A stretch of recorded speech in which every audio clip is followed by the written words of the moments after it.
Welcome to EPG Pathshala. I am Shuchandra Ghosh, Professor, Department of Ancient Indian History and Culture, University of Calcutta.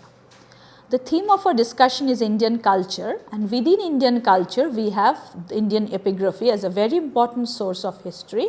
And today I will be discussing with you a very interesting inscription called the Nasik Prashasti of Gautami Balasiri. This is an inscription belonging to the Satavahana dynasty. Now, before coming in directly into the inscription, what I will be doing in this lecture is that first I will acquaint you with the political history of the Satavahanas, and then the inscription will be discussed in summary, and then each of the historical importance of the inscriptions will be discussed in a continuous manner. Therefore, to begin with, what we find in the peninsular India is that the Satavahanas were the first formidable political entity which reached the zenith of their power around from the 1st century BC to the 3rd century CE, and their territory embraced the Krishna, the entire Deccan actually, spanning from the Narmada river in the north to the Krishna river in the south and extending from the west and the east coast of India. You will be finding this map where there is a circular portion where you have the Satavahana empire or kingdom circled. So, what is important is that the entire region from the west to the east coast was within their territorial hold. Now, talking about the original early control of the Satavahanas, we find that the Sanskrit Puranic text mentions the Satavahanas as belonging to the Andhra Jati or as Andhra Vrityas, that is the servants of the Andhras, in the context of enlisting ancient dynasties. You must be knowing that in the Puranas we have a list of the dynasties. So, here also for the Satavahanas they are known as the Andhra Yatis. As far as the family name is concerned, it is very clear in the inscription that they call themselves Shatavahana Kula. The earliest stronghold of the Satavahanas was in western and central Deccan with Pratisthana, that is modern Paitan in Aurangabad, near Aurangabad in Maharashtra, as their capital. Gautamiputra Shatakarni was certainly the first Satavahana ruler to have conquered the eastern Deccan. The first known ruler of this dynasty, according to archaeological finds and the Puranic lists, was Simuka, also known as Chimuka, who can be placed in the 1st century BCE. Shimuka was succeeded by his father Kanha or Krishna, and after that came Shatakarni I. Shatakarni I was the very powerful ruler of the dynasty and has been referred to as the Lord of the Deccan, Dakshina Pathapati. The most prominent ruler of the Satavahana dynasty was, however, Gautamiputra Satakarni. As you know, they were using metronymics in the Satavahana period, and his reign, the Satavahana power actually reached its zenith. Gautamiputra's fame largely rests on his successful contestations of the rival Shakas of the Shaharatha lineage ruling in western India. The Periplus of the Erythraean Sea gives us an idea about this contestation, because it says that the Shaka ruler Nambanuz, who is Nahapana, he actually defeated the Shatakarnis, the Shatavahanas, and therefore took control of Kalyane, that is Kalyan, the port of Kalyan. The steady rise of the Shatavahanas in the western and central parts of the Deccan and also in Vidisha area to the north of the Narmada had previously received a major jolt from the Shaka Kshatrapa ruler Nahapana of western India. Gautamiputra could retrieve the lost glory of the family, and the clinching evidence of his defeat of the Shakas is alluded to by coins issued by him. Shatavahana victory is largely known from a coin hoard called the Jogalthembi coin hoard, which is very important in Indian history. In the Jogalthembi coin hoard, about 13,000 coins have been found, and out of those 13,000, 9,000 were struck by Gautamiputra or counter-struck by Gautamiputra Shatakarni. So, actually there was this practice of counter striking, which shows the territory which was in the hand of another ruler was being now taken over by the other ruler who is counter striking the coins. Similarly, in this case, The coins of Nahapana, which bore his portrait on the obverse and his dynastic emblem of the thunderbolt and arrow on the reverse, were surrounded by the legends in Brahmi and Kharoshti, was restruck by Gautamiputra. The obverse showed an arched hill surrounded by the Prakrit legend Royo Gautamiputasa Siri Satakanisa. It is important to note that Gautamiputra did not use his portrait on the coins, which were later on used by other Satavahana rulers. For the Satavahanas, Nasik was a very important area. It was known as Govardhana in ancient texts, and here in Nasik we have actually the inscription which we will be talking about, and previously many inscriptions by the Shaka rulers were engraved in this Nasik region. So, you can very well see the location of Nasik. Now, this inscription, the Nasik inscription of Gautami Balasri, is referred to as a Prashasti. Now, what is a Prashasti? Prashasti is generally an avowed political, these are eulogies or panegyrics, and which are avowed political texts. Irrespective of the poetic embellishments and exaggerations typical of the Prashastis, these provide us with a kernel of political narratives. So, generally Prashastis were written by the ruler or made to be written by the ruler himself. In this case, it is a unique situation where we find the mother of the ruler is engraving the Prashasti in favor of her son, who is no more, and during the reign of her grandson.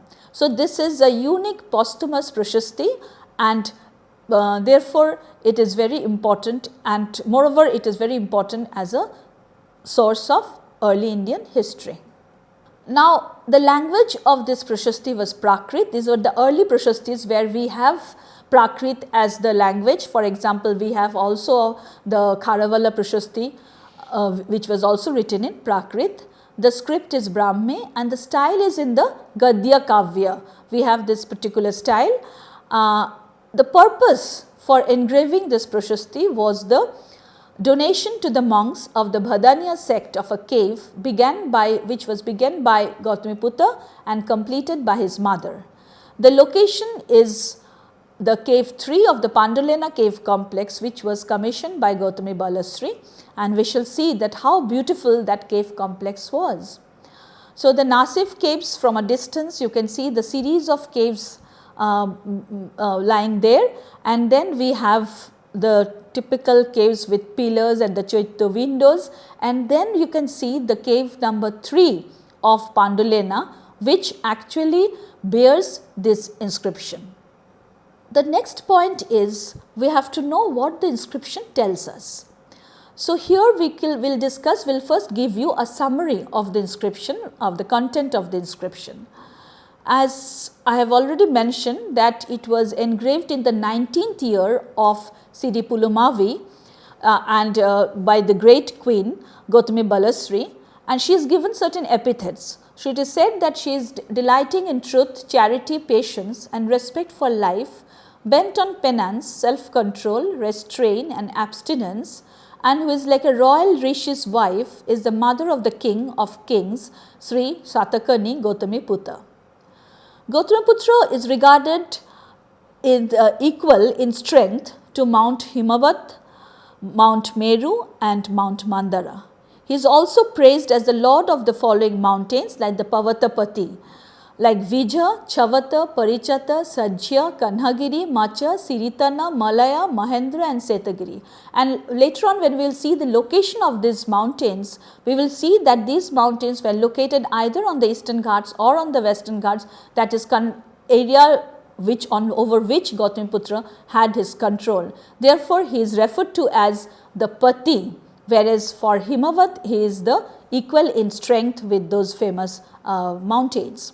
He was the king of Asika, that is Rishika, between the Godavari and the Krishna, Mulaka area between Pratisthana in the central Deccan, Kukura, northern Kathiawar, Anupa, Mahishmati to the south of the Narmada, Vidarbha in Nagpur and Akara Avanti located around Ujjaini in western Malwa and Akara in eastern Malwa around modern Sanchi Vidisha, that is Bhopal region in Madhya Pradesh.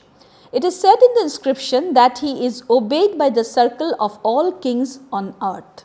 So this inscriptions also, as we go into this and deep into the inscription, we find that there is a kind of an eulogy of the persona of the king, that how did the king, what did the king look like, and it is said that his pure face resembles the lotus blown open by the sun, whose beasts of burden have drunk the waters of the three oceans, whose look is as graceful and lovely as the full disk of the moon, whose gait is as pleasing as that of an excellent elephant, whose arm is as stout, rounded, massive, long and beautiful as the body of the Lord of Serpents, whose fearless hand is wet by the water poured in granting asylums, who has unchecked obedience towards his living mother, who has well arranged the times and places for the pursuit of the triple object, whose happiness and misery are the same as and not different from those of his citizens. Next, we find that his military achievements are highlighted in the inscription, and therefore he is said to have quelled the boast and pride of the Kshatriyas, who is the destroyer of the Shakas, Yavanas and Pahlavas, who spends the revenue got from taxes levied only according to the law, who does not like to destroy life even in case of an enemy, who have given to orphans, who has increased the families of the best of Brahmanas, who exterminated the race of the Shaharatha, that is, they are talking about Nahapana, who belong to the Shaharatha race. In the inscription, the term used is Khakarata, who has re-established the glory of the family of Shatavahana, whose feet are adored by the whole circle of kings, who has stopped the contamination of the four castes, that is the Varna Shankara, who has conquered the host of his enemies in innumerable battles, whose great capital is unapproachable to his enemies and has its victorious flag unconquered.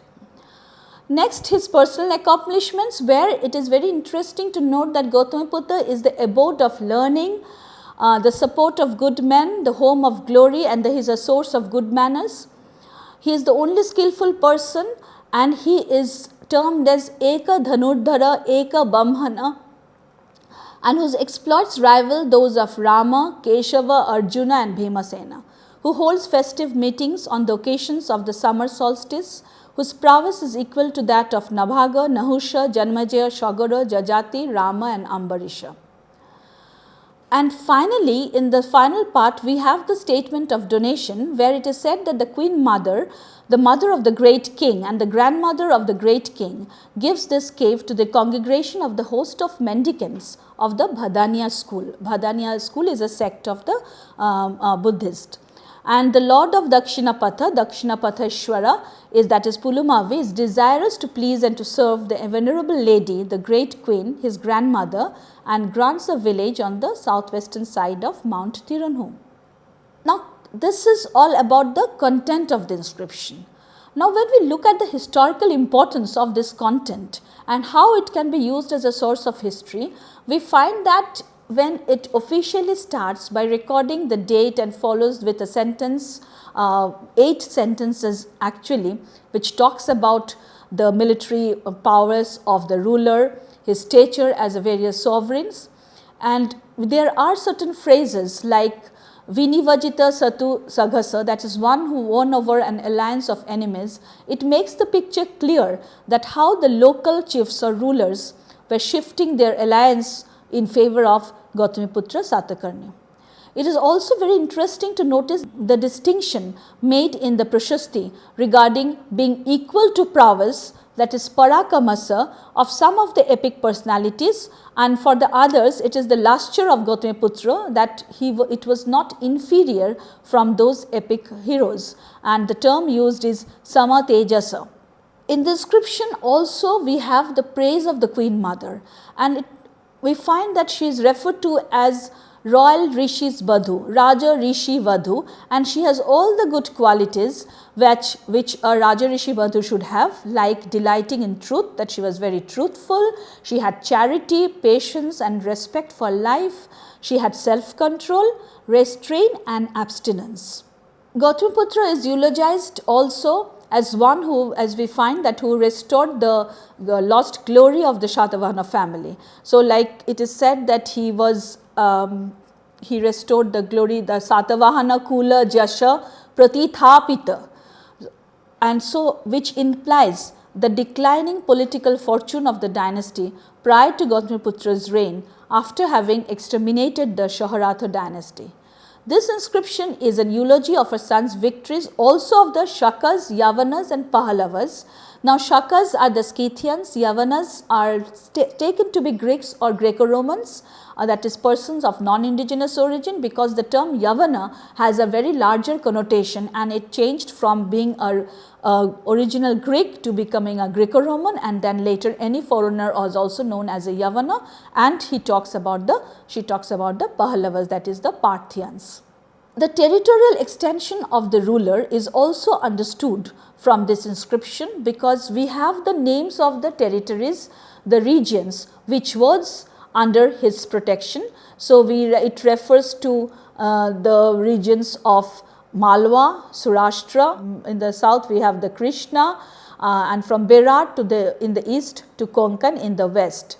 So, when the mountains are being described in the inscription, each of the mountains are pertaining to the kingdom of the ruler. So, therefore, as I mentioned earlier, that use of the term Pati. So, the geography is quite evident from the inscription. There seems to be an allusion to the expansion of Satavahana power over the entire Deccan from the western to the eastern seaboard, and it is very significant that it is said in the inscription that the chargers of Gautamiputra has drunk the water of 3 oceans, Ti, Samudra, Stoyopita, Vahana. So, that shows the entire extent of his empire. We have also the epithet called Dakshinapatheshwara used for the Satavahana rulers, but we have to remember that this Dakshinapatha is evidently far more extensive than the homonymous territory ruled by his predecessors. So, it is much larger than the territory which was ruled by his predecessors. Under Gautamiputra Satakarni, the power thus penetrated to the areas of north of Narmada, for example, eastern and western Malwa, southern Gujarat, and then again to the eastern Deccan. So, it was very important that he was the first ruler who conquered eastern Deccan. Now, if we look at the inscription in general, we find that the Nasik inscription provides univocal evidence of Gautamiputra's defeat of Nahapana and his extermination of the Shaharatha line. Here I may point out that this is one inscription which gives us an idea of the Shaka Satavahana struggle, which were in different phases. We have this text called Periplus of the Erythraean Sea, which gives us an information of the defeat of the Satavahana rulers by Nahapana, the Shaharatha ruler. In the second phase in this inscription, we find that how Gautamiputra Satakarni defeated Nahapana, and it lays emphasis on the martial valor, presenting him as a king who sustained himself in a situation of continuous siege and attack. Therefore, he is known as a unique archer, Eka Dhanurdhara. The Prashasti reflect actually the competition and the contestation of the period.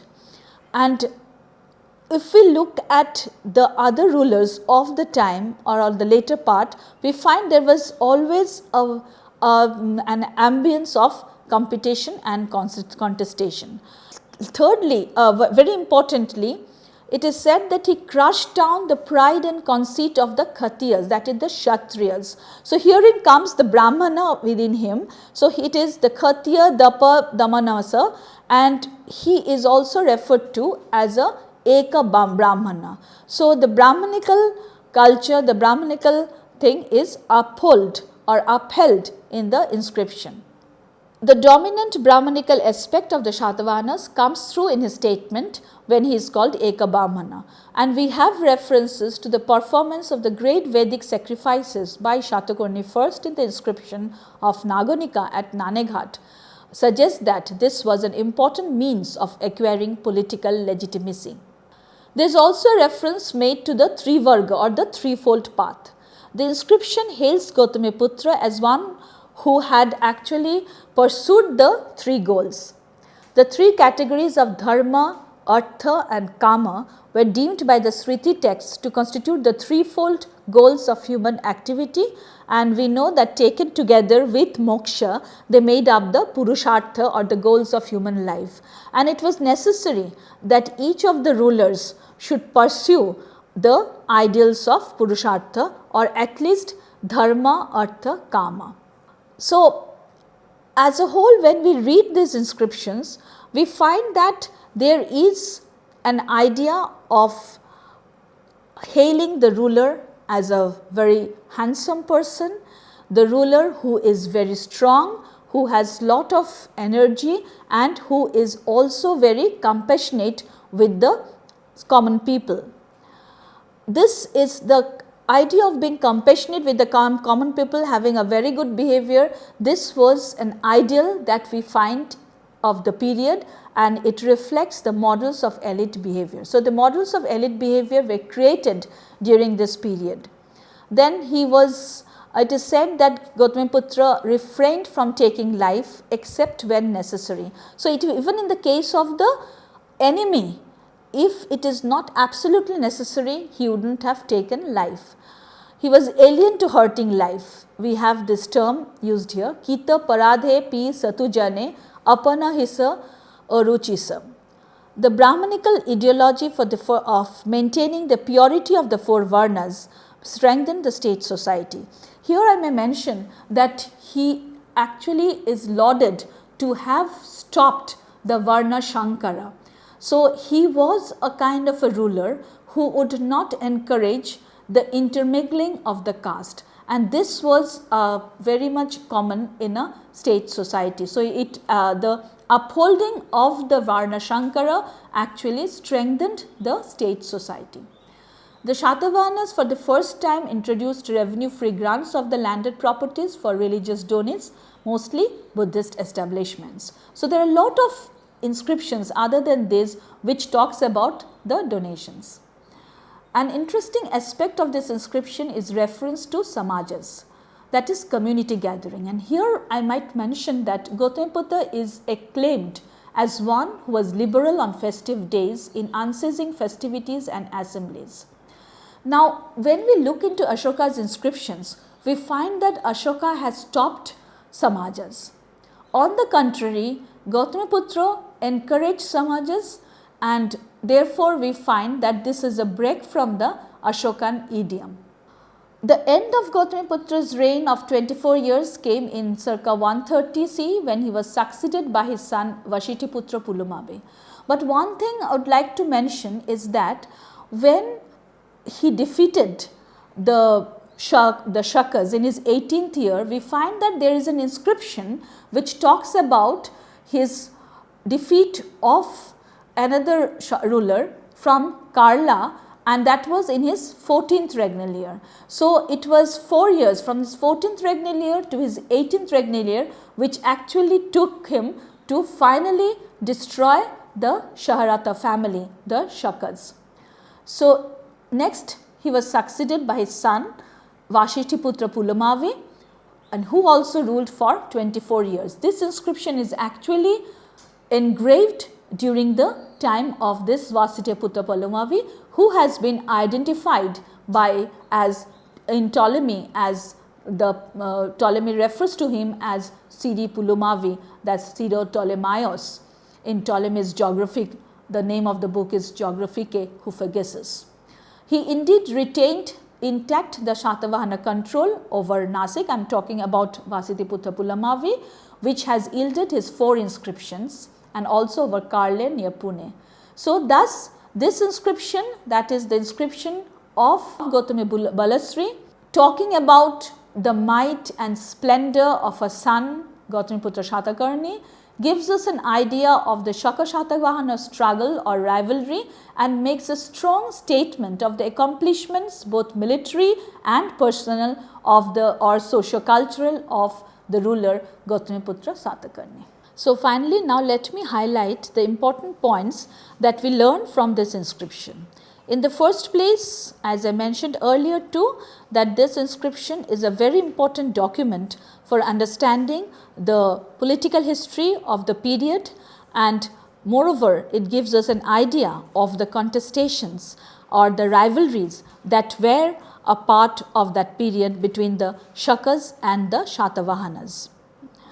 The inscription also justifies the statement that we have in the Periplus regarding the struggle, and when the inscription talks about the total uprooting of the Shaharatha line, so it shows that how the numismatic evidence that Gautamiputra restruck or counterstruck the coins of Nahapana is supported by this inscription. So, it is a very important inscription with corroborative evidence.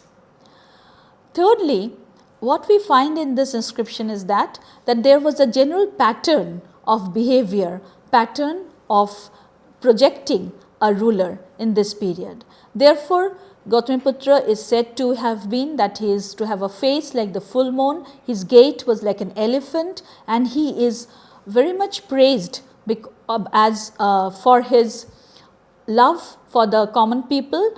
The term used sometimes is Pora Janapada, that he is averse to hurting people, and he is referred to as a unique archer, unique Brahman, and this uniqueness of his shows that how a mother is trying to project her son.